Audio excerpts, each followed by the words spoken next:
Hello, Good News Chapel. So good to be with you. We're going to jump in today to John chapter 8. If you've been with us, you know there's this growing tension that's happening in the Gospel of John. This kind of swell of tension, this swell of opposition that's growing all around Jesus as he's been in Jerusalem for the Feast of Tabernacles, and there's all this kind of growing division and just tension about him.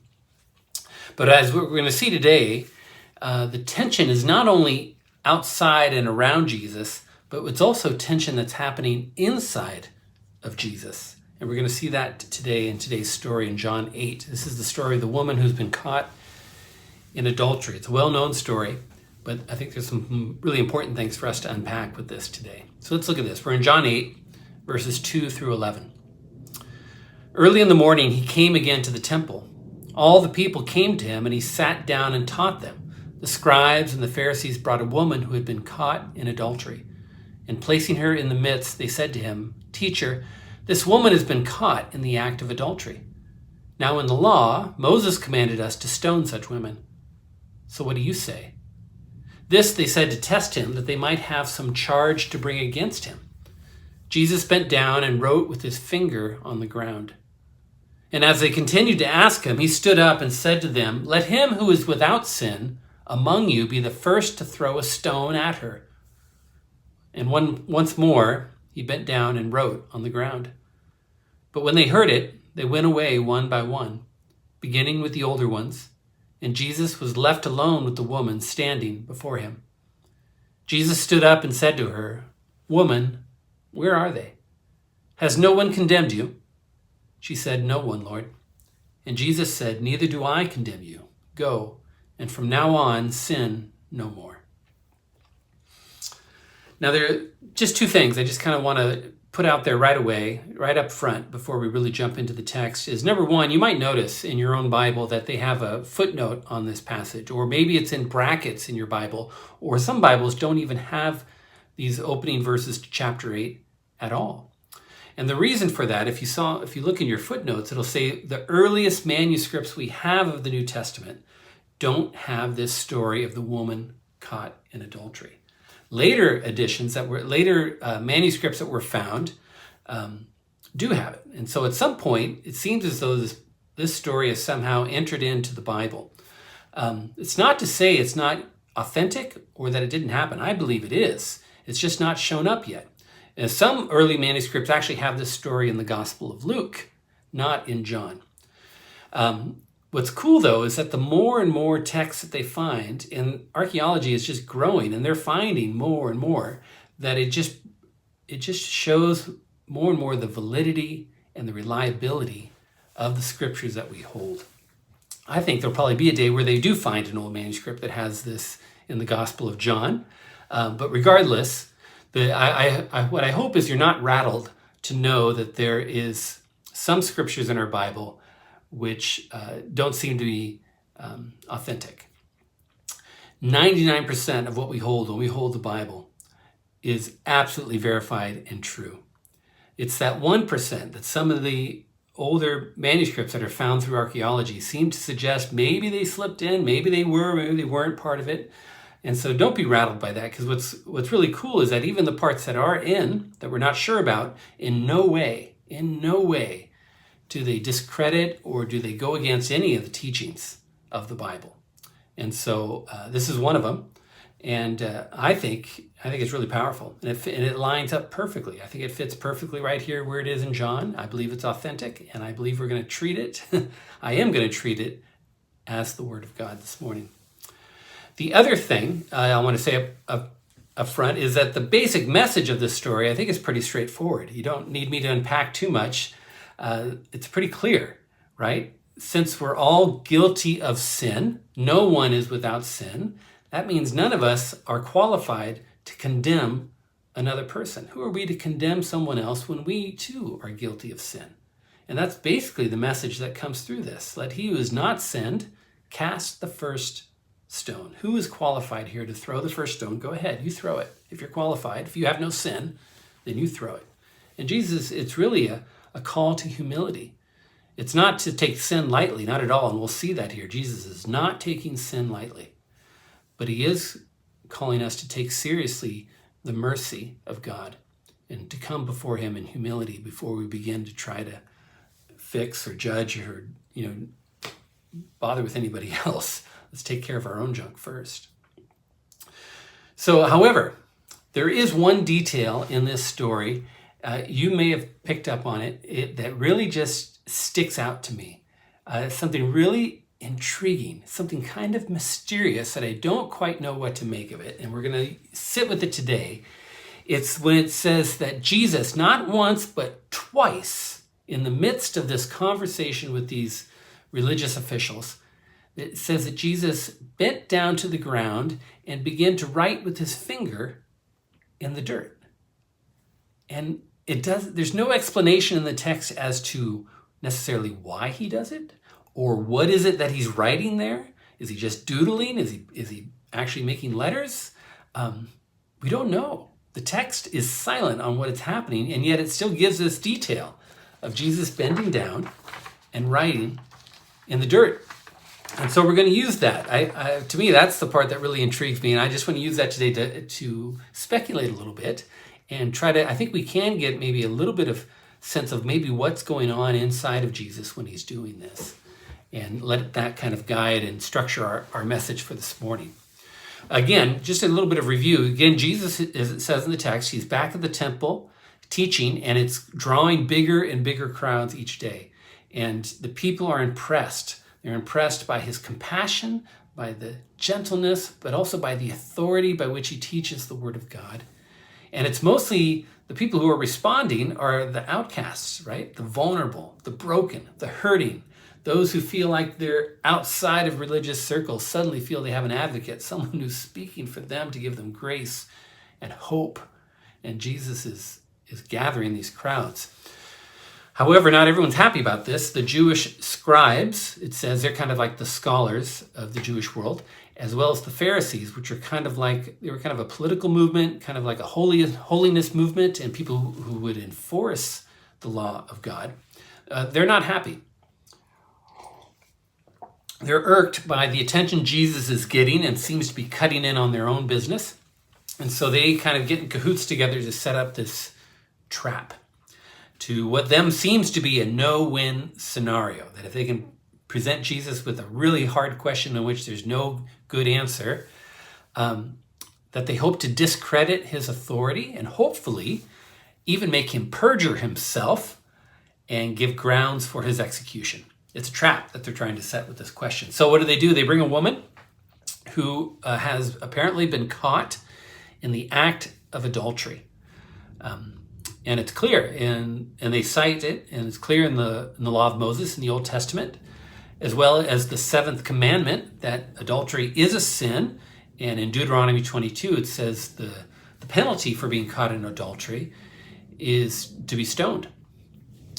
And so they stand this woman in the middle of the crowd, and they ask Jesus, they refer to him as teacher. You're such a great teacher. Now you teach us. What do you say? Should we stone this woman or not? And they think they have this airtight dilemma, right? This is a no-win situation for Jesus. If he says no, don't stone her, well, then they can accuse him of heresy. That he is not obeying the law of Moses. He's teaching a different type of law. And this is a charge that could lead to his execution. On the other hand, if Jesus says, yes, go ahead and stone her, then he's going to lose his credibility with his audience. The people who have been coming thinking they have this advocate of them, so an advocate of the poor, of the hurting, of the disenfranchised, of the oppressed, of the downtrodden. And Jesus just says, yeah, go ahead and stone her. Well, he's going to lose his credibility and probably lose his audience. And so it feels like a damned if you do, damned if you don't kind of dilemma. And John comments on this. In verse 6, he says, they said this to test him, that they might have some charge to bring against him. And it's after that it says Jesus bent down and wrote with his finger on the ground. Now, we've seen these kind of traps before. If you've read the New Testament, you know they pop up quite often, where people come not with sincere questions, but the people who have an agenda, a hidden agenda, right? They present themselves as honest and pious seekers who just want to, get an honest answer from Jesus, but really inside they're scheming, and they have another agenda where they're going to try to stump Jesus, see if they can compromise his character with a really hard question. You see this in Mark 12. Remember when they bring a coin and ask Jesus, should we pay our taxes to Caesar or not? I mean, that's similar to this one. It's a setup. Get him in trouble with the government or get him in trouble with the people.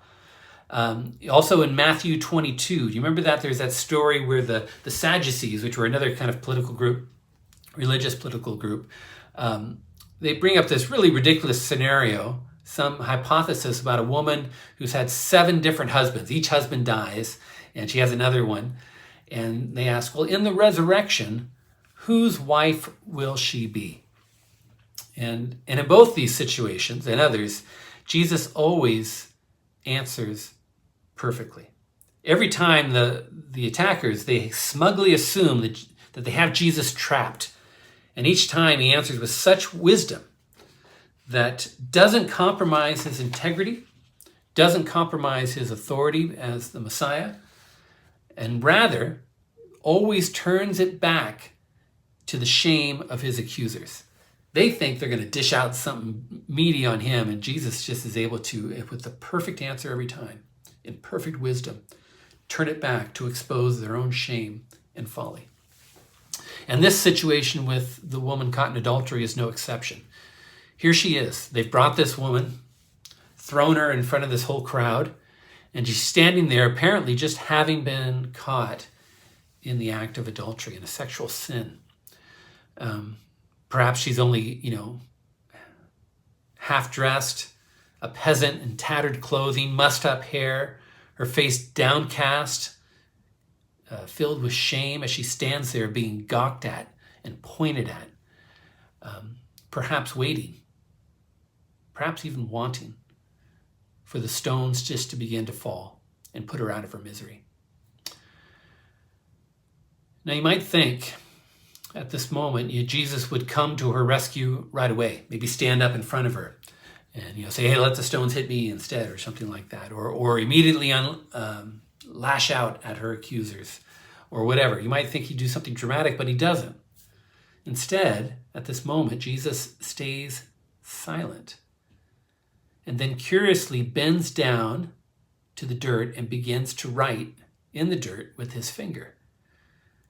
Everyone there is waiting for a response, and Jesus instead pauses, doesn't say a word, and begins to kind of doodle in the sand. What is going on here? Again, the text doesn't help us, but I think we can infer a little of what might be going on. Let me ask you a question. What do you do when you're really angry? I mean, when you're really in the presence of someone who has just really ticked you off. I mean, they are frosting your cookies. Maybe it's a coworker who just gets on your nerves, or a boss that's just has been completely unreasonable, or maybe a member of your family who just knows how to push your buttons. You know that feeling when you're in that moment of just like you're ready to explode, and you need to do everything you can to try to hold it together. What do you do? For me, I do 2 things. Number 1, I close my mouth. I have to just shut up. I can't say anything. I need to shut up before I say something I'll regret and have to apologize for. And so the first thing is close my mouth. The second thing I need to do when I'm feeling that anger just ready to burst out is I gotta find something to do with my hands. Something to fidget with. You know what a fidget spinner is? Gregory used to have them. I don't have any of them here, but they're little things you spin just to try to occupy your hands for a little while. Maybe you got to clean your desk and arrange things. Maybe you got to fold some paper. Maybe you need to write. I don't know. For me, I got to do something with my hands to keep me from punching the person who's standing in front of me and making me so angry. And so that's what I got to do. I got to shut up and I got to do something with my hands.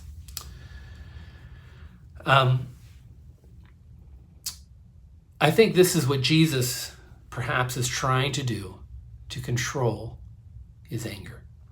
I think Jesus, and as we'll unpack here in a moment, I think he is really simmering with anger towards these people who have thrown these accusations at this woman and brought this woman before everyone. And here's the thing. These religious officials believe that the only sin before them that needs to be addressed is the adultery of this woman. And while Jesus does not downplay the sin of adultery, he also sees that there's many other sins just as bad being committed by these so-called religious folks. Of course, Jesus sees through their whole charade, but it's the blindness to their own sin and the way that this inflicts such unjust abuse on those who they are called to shepherd. They're called to shepherd them with compassion, and yet they just heap more abuse upon them. And this is what fills Jesus with, I believe, righteous anger at this moment. You know, it's been said that when you point at someone, you have 3 fingers pointing right back at you. And I think that's exactly what we see in this scene, and that Jesus is going to bring out here, that while they're all pointing at this woman and condemning her for the adultery, Jesus is going to expose and show that they got 3 fingers pointing right back with sins which are just as grievous, just as messy, just as shameful as her adultery. And Jesus is going to be, I think he's really working to control his anger at this moment. This is why he is quiet, and this is why he needs to do something with his hands. And we'll talk more about what he perhaps he might be writing as well in just a moment. But remember, he's not only God, but he's also completely human. And he knows everything, and he understands everything we go through in our humanity. And we've seen many times that this includes anger. Jesus can have a temper. It was never irrational. It was never unrighteous. It was always righteous anger. But he feels and expresses anger many times. We've seen it in the Gospels when he clears the temple. Remember that? He goes in with a whip, and he just begins to turn over tables and drive people out of the temple on just this righteous anger for the holiness of God that's being demeaned at that moment. If you get a chance, you got to read Matthew 23. I'm going to read just a couple paragraphs from it right here, but it goes on. It is just a tirade. The same group of officials, scribes and Pharisees, Jesus in a different situation in Matthew 23, he doesn't hold it back. He doesn't close his mouth and try to doodle in the sand at this point in Matthew 23. In Matthew 23, he unloads a tirade on the scribes and the Pharisees. And here's what he says: "But woe to you, scribes and Pharisees, hypocrites, for you shut the kingdom of heaven in people's faces. For you neither enter yourselves nor allow those who would enter to go in. Woe to you, scribes and Pharisees, hypocrites, for you travel across sea and land to make a single proselyte.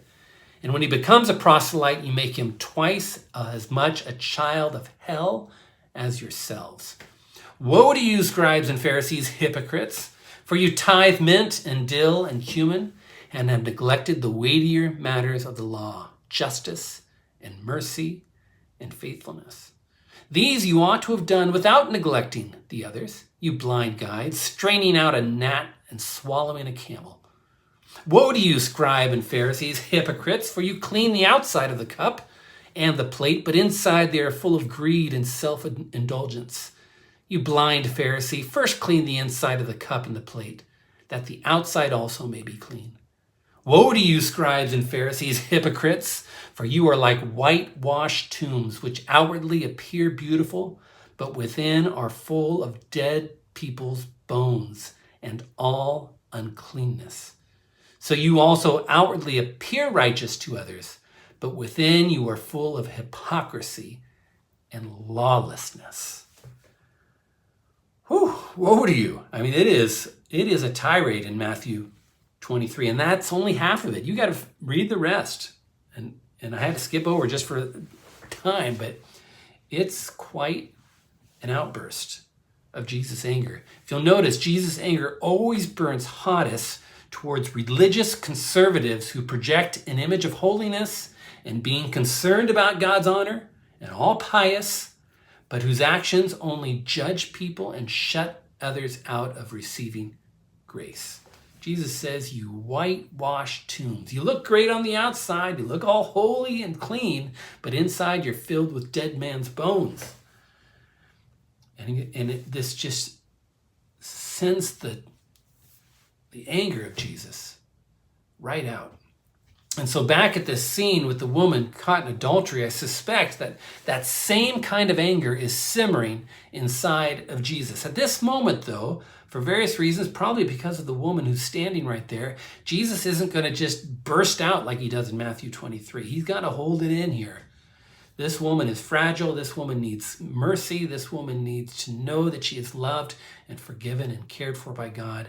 And so right now is not the time for Jesus to unleash the full vent of his anger. But he still needs to address it. And so he's taking a moment. He's taking a moment both to gather his own thoughts and to consider how best to respond. So not only is he thinking, I remember he's also writing in the dirt. Now, no, again, the text doesn't say what he's writing. He could just be doodling as far as we know.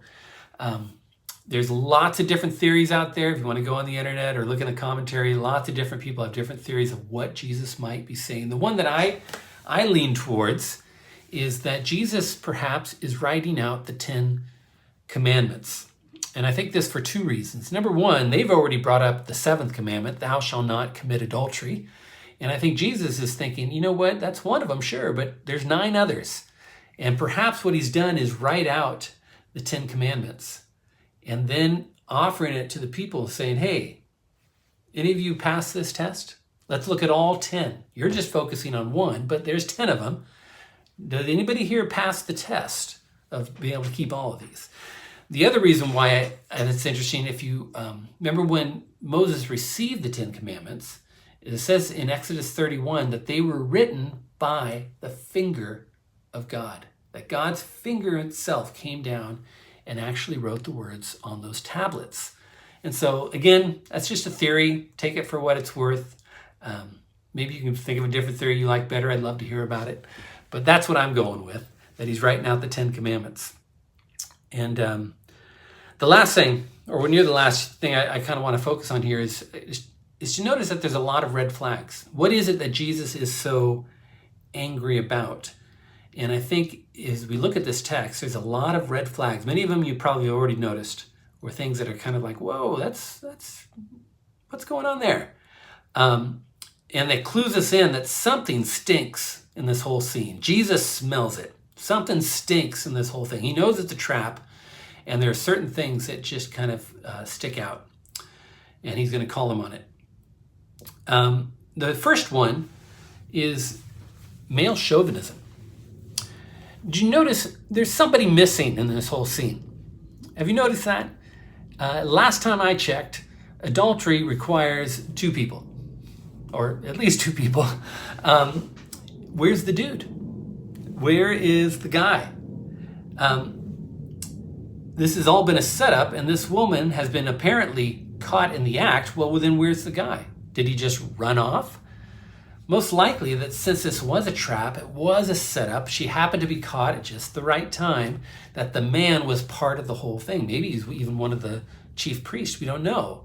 But for whatever reason, they didn't bring him. And the law of Moses, Deuteronomy 22, explicitly says both the man and the woman are to be stoned. And yet he's not there. And what you have here is that the law is applied selectively to one gender and not the other. And this happens all the time, even today in churches, places where men and women, both created in the image of God, both endowed with dignity and glory and the honor of our humanity. And yet women continually get to be demeaned and have scriptures applied against them to suppress them and make them feel less than men. And you see it right here. Male chauvinism is coming through. The second thing that comes through in their sin is an arrogance or a smug feeling of superiority, which shows up in 2 ways. One, they think they're trapping Jesus.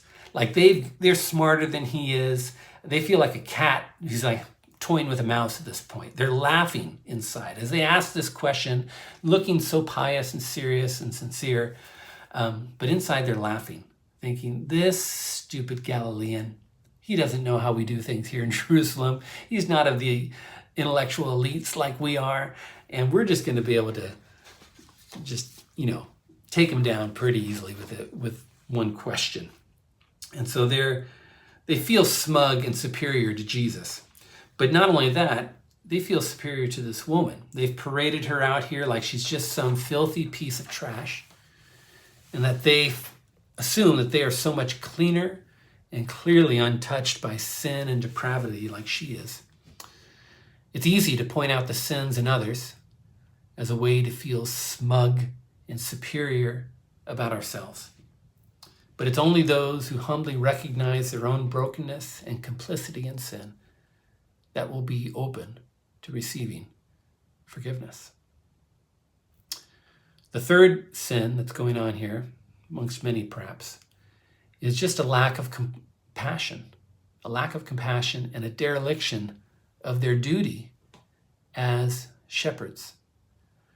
She is not to them, to these religious officials who should have been the ones, the caretakers, the ones who represent God, the ones who are to give out compassion and tenderness and tell people of the goodness and the mercy and the favor and the kingdom of God, who should be shepherding the people. They're not.